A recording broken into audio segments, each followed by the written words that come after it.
home health. It means that you are everything. You are all eyes, all ears, everything on them. You got to do your test, make sure that you know your stuff. You're going to be one-on-one with someone, and there's no doctors or nurses around. So you really got to know what you're doing. Make sure you ask a lot of questions, because that's important.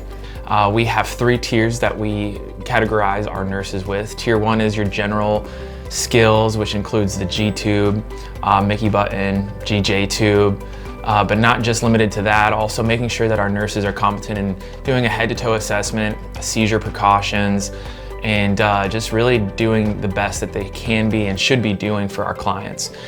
Tier 2 is trach patients, and our Tier 3 is trach and vent patients. So Damon is fed through his belly, which is a tube that goes in his belly. We call it a G-tube.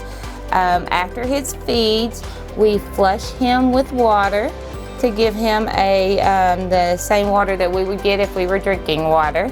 We flush him, it keeps the tube free, and it gives him his extra fluids. And then we unhook his button and close it up. And he's done for his feed. We change trach ties twice a day, morning shift and night shift. What that means is we take these ties and this off, and we change them, and we make sure there's no breakdown up underneath his skin. We make sure that the stoma and everything there's no breakdown, there's no redness, there's no signs of infection, nothing different than what day-to-day would be. So we do that twice a day. This is your ventilator, your connector from the machine with the tubing that goes all the way through and to the side that connects to the patient, to the trach. Lots of alarms in here that are censored by these wires. I think the biggest thing is knowing what the alarms mean. You have your high pressure alarms and then your low pressure alarms.